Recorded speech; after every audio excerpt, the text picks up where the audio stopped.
दर्शकवृन्द नमस्कार। युक्रेनका राष्ट्रपति भ्लोदिमिर जेलेन्स्कीले पश्चिमी सैन्य गठबन्धन नेटो कायर संस्था भएको बताएका छन्। रुसले युक्रेनमाथि आक्रमण गरेपछि नेटोले युक्रेनलाई सार्थक सहयोग नगरेकाले जेलेन्स्की आक्रोशित भएका हुन्। उनले भनेका छन्, नेटोले युक्रेनलाई सदस्य नबनाउने कुरा बुझेपछि मलाई यस विषयमा चासो लाग्न छोड्यो। नेटो रुससँग जोडी खोज्न डराउँछ भन्दै युद्धका लागि उत्साहित गरेका छन्। यस्तै युक्रेनमाथि रुसले आक्रमण गरेको 13औं दिनमा आइपुग्दा युक्रेनी सेनामाथि रुसी सेना हावी हुँदै गएको छ। डोनबास क्षेत्रको डोनेत्स्क र लुहान्स्कमा युक्रेनी सेनालाई रुसी सेनाले घेराबन्दी गरेर च्यापेको छ। यस मोर्चामा युक्रेनी सेनालाई रुसले दिनदिनै ध्वस्त पारिरहेको छ। रुसी सेनाले डोनबास र खार्किभमा मोर्चाहरूलाई जोड्नका लागि कारबाही तीव्र बनाएको छ। यी दुई ठाउँमा रहेका युक्रेनी सेनाले एक अर्कासँग भेट गर्ने सबै सम्भावित बाटालाई रुसी सेनाले काटिदिएको छ। रुसी सेनाले मरिउपोललाई पनि आफ्नो नियन्त्रणमा लिइसकेको छ। अबको मोर्चा स्लाइभ्यान्स्कमा सर्नेछ। किएभ नजिक पनि रुसी सेनाले दुईवटा गाउँमा कब्जा गरिसकेको छ। रुसी सेना र डोनबासमा रहेका सशस्त्र बलहरू आफ्नो शत्रुको भित्रसम्म पुगेर विनाश मचाइरहेका छन्। अहिलेको महत्त्वपूर्ण मोर्चा यही हो। यो मोर्चा भत्किएपछि युक्रेनको आधा भूभागमा युक्रेनी सेनाको पोजिसन अस्तित्वविहीन हुनेछ। रुसीहरूले क्राइमियादेखि मेलिटोपोलसम्मको रेलमार्ग नियन्त्रणमा कायम राखेका छन्। त्यस्तो स्थितिमा युक्रेनको हालत निकै कमजोर भइसकेको छ। यता रुसले युद्ध रोक्नका लागि युक्रेनका अगाडि 4वटा शर्त राखेको छ। पहिलो, युक्रेनले तत्कालै सैन्य कारबाही रोक्नुपर्छ। दोस्रो, युक्रेनले संविधान संशोधन गरेर आफूलाई कुनै पनि गठबन्धनमा रहन दिनु हुँदैन। यहाँ गठबन्धन भनेर नेटोलाई इङ्गित गरिएको हो। तेस्रो, क्राइमिया रुसको भूभागका रूपमा युक्रेनले मान्यता दिनुपर्छ। चौथो, डोनबास क्षेत्रमा रहेका दुई क्षेत्र डोनेट्स्क र लुहान्स्कलाई छुट्टै राज्यको मान्यता युक्रेनले दिनुपर्छ। यी शर्तहरू युक्रेनले मानेमा युद्ध तत्कालै रोकिने रुसको भनाइ छ। तर यी शर्तहरू मानेपछि युक्रेन सार्वभौम सत्ता सम्पन्न मुलुक नभई रुसको सेटेलाइट जस्तो मात्र हुने भएकोले युक्रेनले अस्वीकार गरिरहेको छ। शर्त नमान्दा रुसले सैन्य कारबाही बढाइरहनेछ। रुस जुन गतिमा अघि बढिरहेको छ त्यसलाई हेर्दा उसले आधा युक्रेनमा नियन्त्रण कायम गरेर युक्रेनलाई भूपरिवेष्टित राज्यमा सीमित गर्ने सम्भावना बढेको छ। दर्शकवृन्द नमस्कार। नेकपा माओवादी केन्द्रका अध्यक्ष पुष्पकमल दाहाल प्रचण्डले सोमबार केन्द्रीय कमिटीको बैठकमा 97 जना केन्द्रीय सदस्यको सूची प्रस्ताव गरे। उक्त सूचीमा उनले आफ्नै छोरी र ज्वाइँको नाम समेत समावेश गरेका थिए। छोरी गङ्गा दाहाल खास आर्य महिला अन्तर्गत बागमतीबाट समेटिएकी थिइन् भने ज्वाइँ जीवन आचार्य खास आर्य युवा अन्तर्गत प्रदेश 1बाट समेटिएका थिए। छोरी ज्वाइँलाई केन्द्रीय कमिटीमा प्रस्ताव गरेपछि प्रचण्डको विरोधमा टिका टिप्पणी भएको थियो। तर अन्तिम समयमा आएर छोरी ज्वाइँको नाम प्रचण्ड आफैले काटेका छन्। नेकपा माओवादी केन्द्रका अध्यक्ष पुष्पकमल दाहाल प्रचण्ड कतिसम्म हावी छन् भन्ने दृष्टान्त सोमबार सम्पन्न केन्द्रीय कमिटीको बैठकका निर्णयहरूबाटै स्पष्ट हुन्छ। मूलत एमजेसी बारे लिएको निर्णयपछि पार्टीभित्र आलोचित बनेका प्रचण्डले विरोधका सबै स्वरलाई केन्द्रीय समिति बैठकले फेल गरेर मत्थर गरिदिए। उनले विवादित विषयमा बैठकमा छलफल चलाए पनि गरे पनि रणनीतिक रूपमा हुने असन्तुष्टिहरूको स्वरलाई दबाएर आफै हावी हुन सफल बने।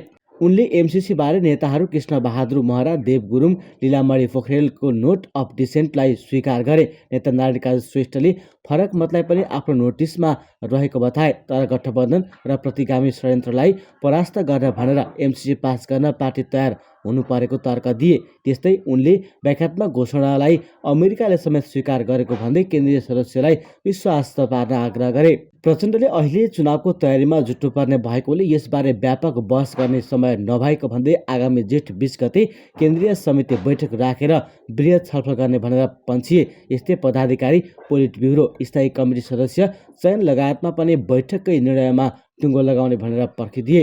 बाहिर हेर्दा पार्टीभित्र भागभण्डा मिलाउन नसक्दा प्रचण्डले जेठमा पदाधिकारी चयन गर्ने भनेको जस्तो बुझिए पनि राजनीतिक रूपमा पार्टी आफूलाई शक्तिशाली भूमिकामा राख्ने र अन्य नेताहरूलाई खेलिराख्ने नियतका साथ यो निर्णय गरेको एक नेताले बुझाइ गरेका छन्। यसअघि महाधिवेशनको निर्णय विपरीत अमेरिकी सहयोग परियोजना मिलेनियम च्यालेन्ज कर्पोरेसन एमसिसी संसदबाट अनुमोदन गरेसँगै सत्तारूढ दल नेकपा माओवादी केन्द्रमा गम्भीर मतभेद उत्पन्न भएको थियो। यो मतभेदले पार्टी नै विभाजनको सङ्घारमा पुगेको स्वयं माओवादी केन्द्रका नेताले बताउने गरेका थिए।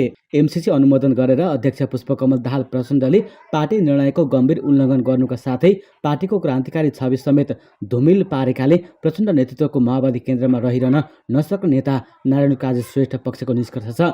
अन्ततः व्याख्यात्मक घोषणाको सुनियोजित भ्रम छाड्दै राष्ट्रघाती एमसीसी सम्झौता र संसदद्वारा अनुमोदन गराइ छाडे। आइतबार संसदद्वारा एमसीसी अनुमोदन भएपछि सामाजिक सञ्जालमा माओवादी केन्द्रका नेता नारायण काजी श्रेष्ठले लेखेका थिए, आम देशभक्त नेपाली जनताले यसलाई कालो दिनको रूपमा लिनेछन्। सम्पूर्ण देशभक्त शक्तिहरू एकबद्ध हौं, नेपालको राष्ट्रिय सार्वभौमिकता, स्वाधीनता र हितको सङ्घर्षलाई निरन्तर जारी राखौं। श्रेष्ठको यो स्ट्याटसले नै माओवादीमा एमसीसी बारे विवाद कस्तो रहेछ भनेर सहजै बुझ्न सकिन्छ। प्रचण्डको पछिल्लो कार्यशैलीलाई लिएर खास गरी माओवादी केन्द्रमा रहेका पूर्व एकता केन्द्र समूहका नेताहरू श्रेष्ठ सहित लीलामणि पोखरेल, गिरिराजमणि पोखरेल, अञ्जना बिसङ्खे, पेशल खतिवडा लगायतका नेताहरू रुष्ट बनेका हुन्। श्रेष्ठ रुष्ट बनेपछि अध्यक्ष प्रचण्ड मङ्गलबार उनलाई भेट्न उनको निवास हात्तीवन पुगेका थिए भने बिहिबार बिहान अध्यक्ष प्रचण्डको निवास खुमलटारमा दुई नेताबीच पुनः भेटवार्ता भएको थियो। दुवै भेटवार्तामा अध्यक्ष प्रचण्डले नेता श्रेष्ठलाई पार्टी विभाजनको बाटो नखोज्न आग्रह गरेका थिए। जवाफमा श्रेष्ठले पत्रकार सम्मेलन गरेर आफूमाथि बढाएको दबाव के हो भनेर प्रश्न गरेका थिए। जवाफमा प्रचण्डले आवेशमा आएर त्यो भनेको जिक्र समेत गरेका थिए। यसैबीच प्रचण्डसँग खटपट भएपछि पूर्व एकता केन्द्र पक्षधर नेताहरूले बुधबार र बिहिबार कसरी अघि बढ्ने भनेर ललितपुरमा गोप्य छलफल समेत गरेको बताइएको छ। उक्त छलफलले पनि प्रचण्डको सहकार्य अब लगभग समाप्त भएको निष्कर्ष निकालेको नेताहरूको भनाइ छ। यता प्रचण्ड निकट नेताहरू भने श्रेष्ठ पक्षधर नेताहरूले एमसीसीमा अनावश्यक न्यु खोजेको बताउँछन्। उहाँहरू मन्त्री परिषद विस्तारदेखि नै असन्तुष्ट हुनुभएको हो।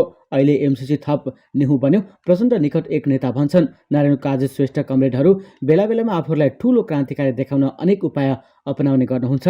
एमसीसी प्रकरण पनि त्यही मात्रै हो। नेताका अनुसार नारायण काजी श्रेष्ठ पहिलादेखि नै कुनै पनि विषयवस्तुमा ठूलो क्रान्तिकारी देखिने र अन्त्यमा गएर पदमा बार्गेनिङ गरेर बस्ने प्रवृत्ति रहेको छ।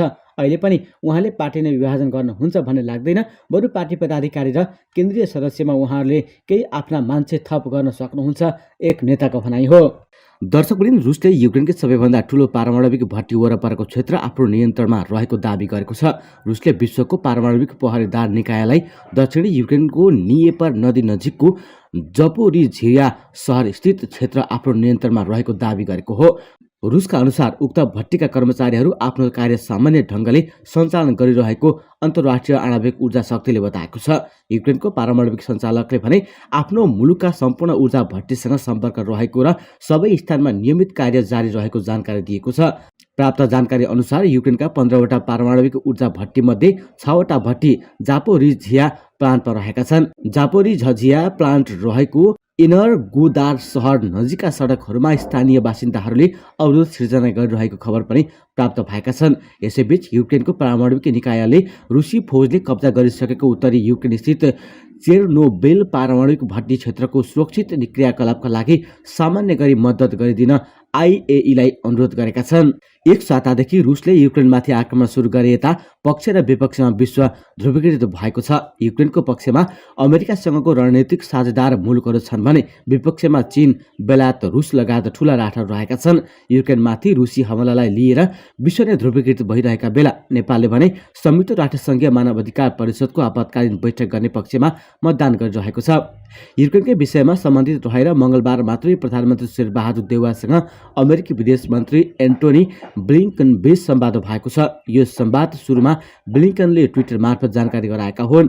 उनको ट्विटरमा नेपालका प्रधानमन्त्रीसँगको कुराकानीका क्रममा रुसले आक्रमण गरेको तथा युक्रेनको सम्प्रभुता र भौगोलिक अखण्डताप्रति आफूहरूको समर्थन लगायतका विषयमा कुराकानी भएको उल्लेख गरिएको छ। ट्विटरमा हामी आर्थिक विकास र क्षेत्रीय चुनौती सम्बन्धी विविध मामिलामा सहकार्य जारी राख्नेछौँ भनिएको छ। यता प्रधानमन्त्री शेरबहादुर देउवाले पनि ट्विटर मार्फत आफूले युक्रेन विरुद्ध रुसी आक्रमण र सम्प्रभुताप्रति आफूहरूको समर्थन रहेको जनाएका छन्। त्यसो त एक साता अघि मात्र युक्रेन आक्रमणको विषयलाई लिएर नेपालले विज्ञप्ति मार्फत आफूहरूले विकसित घटनाक्रमलाई नजिकबाट निहालिरहेको बताएका थिए। यसरी नेपाल सहित 29 राष्ट्रले युक्रेनको पक्षमा मत दिइरहँदा चीन विपक्षमा उभिएको छ भने भारत सो प्रक्रियामा भाग नै नलिई तटस्थ बसेको छ। दुई ठूला राष्ट्र भारत र चीनले रुसलाई अहिले चिड्याउने पक्षमा देखिँदैनन्, तर नेपालले भने एक कदम अगाडि बढेर अमेरिकासँगै युक्रेनको पक्ष लिनु र अमेरिकी विदेश मन्त्री र नेपालको प्रधानमन्त्री देउवा बीच भएको संवादलाई चासोको साथमा हेरिएको छ।